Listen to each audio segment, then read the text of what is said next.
welcome to Club Reaction to Rangers 2, St Johnstone 0 here on Club at 22, the Rangers podcast. Spare a thought for the Celtic fan in your life, because a red card, a penalty to Rangers and Santa with the League Cup. Things you love to see. I'm Scott Carney, I'm with Ali Pearson. Ali, how are you? Not too bad. 3 points up the road for me. It wasn't pretty at times, but it was what I expected, to be honest, against St Johnstone, so I will take it, as I says, 3 points. Yeah, it's 3 points. Look, it wasn't a classic tonight. I'm not going to sit here and pretend that we played scintillating football. At times there was moments, but there was also poor moments involved in it as well. Ultimately, I think this team deserve a wee bit of a break in terms of being too critical on them. I think they've won me over a little bit with the last week that we've had, so I'm not going to be too harsh on them. And ultimately, we had to win tonight, and we did. That's really the bottom line for me. The starting 11 tonight, Ali, there was a few shocks really through into it. Suter came into the defence, Ridvan started, the midfield was Lundstrom, Dow, Lammers, and the front three was Seema, McCausland and Dessers. The rest was as you'd expect. I think I only missed out Goldson and Tav there. But yeah, Dow out with the cold, mate, and I did have a sneaky feeling that Lammers would come back in. Yeah, back line, wasn't overly shocked, to be honest. I kind of hummed and hawed with Barisic and Yilmaz, Suter instead of Davies. I wasn't shocked, but Dibble for me. We talked about Dibble for the last few weeks because he's apparently ready. Maximum in training. Yeah, we've not seen him on the bench or anything. He's appeared today, and yeah, when you come on, I thought he played alright, Dibble, for a guy that's not really featured for Rangers for months. But a couple of wee surprises. I also lied and said Dessers started up front. He didn't. Roofe started up front.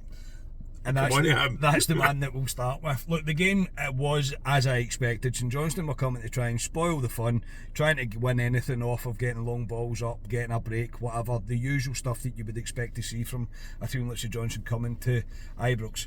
Roofe gets a shot from outside the box and gets injured on 15 minutes and is subbed off for Dessers. Ali, I feel for the guy, I really do. I think it's awful luck, it really is. There's no doubt this is another injury. That is it, as far as I'm concerned. I don't even think it's bad luck anymore. A guy can't be injured that much in your life. I just don't think his body I think is up for playing football. All the guys in the meet, we'd all turned around and kind of not laughing at him, but we let out a laugh to say, of course he's injured, because you just expect it. And now in the last 15 minutes, he's a guy that has to go for me. We need a striker in January, big time now, because we're up shit creek now, because Danilo is out, Roofe, well, we don't know when he'll be back, but we need to let him go next season. His contract's up for me. He will be released by Rangers next season. Yeah, we did discussion as well around with me, and I suppose it's something we'll break down further in pods, but I don't know what team takes him, because when he gets injured, he needs rehabilitation and he needs good facilities, high quality facilities, in order to get him fit. Rangers have good facilities and we're still not seeing anything from him. I think it's a shame, and I honestly think it could see an early retirement from Roofe in his career, because he must be a wee bit sick of it now as well. But it's enough is enough for me now. But with Roofe, we can't continue to not get our hopes up as such, but try and almost rely on him at times to play parts in games, because he can't last the distance, and 50 minutes is all we got today. Dessers come on, mate, and made a bit of an impact. I thought he was really good when he came on, and it was him that scored, that got us the lead. It was going to be a stuffy, frustrating game. The ball from Tavernier is brilliant. I thought Dessers did really well to read the cross, read it better than the defender, and first time, mate, strikes it through the keeper's legs, and Dessers beginning to score goals, mate. I'm not saying he's perfect or he's anything like that, but he needs to be scoring goals, because he's the only option we have right now. But this goal, very well taken for me. Yeah, I thought he was. I mean, at the weekend, Aberdeen, I didn't think he was great the first half. Second half, he was better. Tonight, I thought he was good. I'll be honest, I thought he was good. He took his goal very well. It was a great ball in. He was composed in front of goal, which usually he's not. But he was. He put it through the keeper's legs, and I thought overall he was. I thought he was very good today, Dessers. I'm not going to have to rely on him going forward, because, like it says, we don't have Roofe, we don't have Danilo. Seema could potentially play through the middle, but Dessers is the guy we're going to be relying on until basically the winter break, so it's up to him now. It very much is up to him. Then there was a red card for St Johnstone, and quite rightly so. This is a horrific tackle. The boy clearly tries to do, John Lundstrom. He does his best to leave one on him. He's about halfway up his shin, out of control, flying in. The referee bottles it, as you would expect from a Scottish ref, and books him only and lets VAR come into play. How any ref doesn't think that's a straight red is absolutely beyond me. He tries to cover his own back, and you actually made the point. I said, well, he booked him, so if he was to give a straight red and it wasn't a straight red, then he's not made a mistake. But he's made a mistake anyway by not giving a straight red. Shocking tackle. I sit up in the club deck. I mean, this is right in front of me where I sit in the club deck, but I'm up in the club deck. Stonewaller for me. Absolutely. The boys out of control, over the top of the ball, foot up, everything for a red card. The linesman for me is standing right in front of you. How he doesn't see it is beyond me. And referees now, Carney, are going to take the easy no doubt. It is. They'll boot the guy because they know they've got the safety blanket of as soon as he goes to the monitor, he sees it's a Stonewall red card and the boys off the park, so no complaints. No, and I'm actually quite happy that Rangers had scored the goal before then, because you know what it's like when teams go down. St Johnstone dropped to a 5-4-0 when they went down to 10 men, and it was about survival mode for them more than it was anything else. We get at half time at 1-0. Brilliant to see Santa coming out with the cup. Absolutely delighted to see that. Top trolling by the club. I commend that. It's fantastic, and he got a fantastic ovation for it. Absolutely superb. But into the second half, Lundstrom doesn't come back out, and we've just seen there from the as we were driving back to here, Ali said that he'd seen on his phone that he potentially had out for the weekend, but he should hopefully play before the break. Let's not hope it's an injury, really not, because to go out like that in the situation that we're getting in, and the performances that Lundstrom's been putting in, it would be a real shame to lose him now. Yes, especially our midfielder. There's nobody there now. We're bringing on Sterling there, who isn't a midfielder. Yes, he's been playing well. Dowell's out the cold in there, so we're really down at the bare bones. We need him big style, especially for the Celtic game coming up, because he patrols that middle of the park for us. I'm hoping it's maybe just a bruise on his ankle going forward, but we'll probably need to wait in the next couple of days or so until it dies down. Yeah, possibly. I wouldn't be shocked to see him rested for Sunday.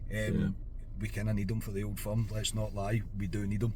The second half, Rangers huffed and puffed, we really did. It was the game I expected it to be, and I say I'm not really overly disappointed with what I did see. Again, probably because of the good feeling that I have about the team just now, but I wasn't particularly upset with what I was seeing. Same old frustrations came out. Dessers had a chance that he should probably have done better with, and then Lammers had one, I think it's a good save by the keeper, but it's still one that you would expect him to score. I'm not doing this on purpose, I promise I'm not. So, Lammers, mate, today he showed tiny little bits of stuff. He linked up once in the first half for a good shot. Second half, he doesn't feel like a natural number 10, and I'm getting to the point where I'm like, I don't think that even is his position, but I'm not sure what his position is. But another game that I just think you didn't do anything to impress me. Yeah, I think he's a terrible footballer, if I'm being honest, and I know folk I'm trying to be nice about things. I made a point of watching him off the ball, Carney, today. I really did. I made a point of watching him, and I thought he floats on the periphery of games for me. The difference for me was when Cantwell came on, he wanted the ball, he demanded the ball. Where Lammers plays, he should be demanding the ball all the time. He doesn't. Too many safe passes for me sometimes. When he does try something, he ends up falling over on it. He had a couple of decent chances where he connected well with the ball. Should score at least one of them, but for me, we need to move this guy on in January. He's not good enough for Rangers.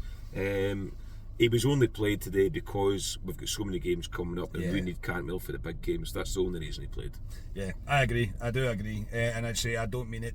I'm not doing it deliberately. I'm not trying to raise any sort of controversial anything. If you watch that game and you're seeing something in him, good for you, honestly, because I can't.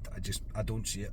Everybody round about me, you're trying to give him the benefit of the doubt in the game that it was in, this being this stuffy game, but as a number 10 you expect him to unlock doors, and he didn't do very much of that tonight. He really didn't. He fell over a few times, and he probably should have done better with his attempt, even though if it was a decent save.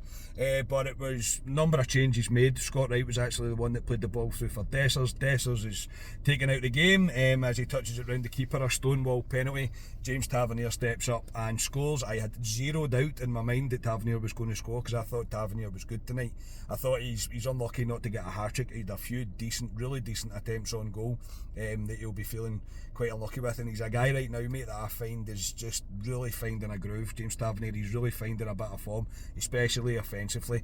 Obviously defensively tonight he wasn't really tested, but offensively we're seeing more from Tav. He's getting himself into dangerous positions again, he's taking shots, but I think the guy's full of confidence. He got a massive ovation as he came off after scoring his penalty, as we brought on King to play in the midfield, interestingly enough, and Sterling moved out the right back position. But James Tavernier, mate, he's a man really finding some form just now, and I'm delighted the ovation that he got when he went off. Yeah, no, he was really good tonight again. I don't think there was many players that were brilliant tonight, I'll be honest. No. I thought he was decent. He tried to drive the team up the park all the time, stepped up when it mattered to kill the game, because I'll be honest, I was getting more and more frustrated at Ibrox, the amount of chances we were missing, and I just thought, I know St Johnstone are down to 10 men, but you're always waiting on them getting that one chance, that one corner kick when it's 1-0, it's always dangerous. And as soon as Tav put that ball in the back of it, the game was dead, completely dead for me. Yeah. St Johnstone probably never in it, but there's always that one wee chance. And yeah, Tav puts it away, 2-0, dead and buried for me. And it was good to see him get a round of applause when he came off, because he's been the main man for us since Clement's come in, I would say. Yeah, definitely. I mean, I get what you're saying with the frustrations, but ultimately Butland didn't make a save tonight. It was not called into action. It didn't, but you just know. Yeah, I get the it. longer it goes. I know, I do get it. The problem is when you're sitting there and you've seen it before, you're aye. Christ. But I'm that feeling's beginning to leave me with this team, and I think it's something under Clement that I'm beginning to think everything will be okay. Everything will seem to work itself out. And look, 2-0 tonight, and not a classic game of football, but I am taking it. And we all called it. Aye, we all called it, so we did on the pod, and the first goal scorer. We all called the first goal scorer as well. So yeah, that's never happened on the podcast before. Never. We never even got a team right. Never mind the scores and the goal scorer. But no, I'm going to take it. Yeah, we roll into Sunday now. Man of the match. Wasn't many I really picked from. Dessers for me, probably coming on, scoring the goal. I thought his link-up play was decent at times. His hold-up play was good. Unlucky not to get second. One is the penalty as well, and it was a good ball by Scotty, so I'll give it to Cyril Dessers. Yeah, I think Dessers for me and Tavernier are the two that I would pick today. I thought Dill did decent enough. It was good in moments, and I suppose he'll be happy with what the performance he's put in, considering he's not been in the team for God knows how long. But yeah, I'll agree and give it to Dessers. I thought he was good when he came on, but I will give second place to Tavernier. Ali, thank you very much for tonight, mate. No problem. Like I say, it's one of the games at St Johnstone just before Christmas. They're a sticky team for me. I thought this could be. I expected Rangers to win, but I thought it might be a wee bit tricky because they are well organised. St Johnstone kind of went how I thought, to be honest. So I'm delighted to get 3 points, and the gap is now close to 2 points with a game in hand. It is game on in the league, absolutely game on, and that is the most important thing tonight. As things stand, we will be back on Friday. Don't shoot me if we're not, but as things stand, we should be back on Friday night. So until then, enjoy the rest of your week, and we will speak to you hopefully on Friday. We are Club at 22, the Rangers podcast, and please come to our live show. There's tickets on sale for that. But in the link for the description. Good Christmas present. Good Christmas present. The tickets link will be in the description for the pod. Thanks very much. See you all there. Speak to you on Friday, everybody. Cheers.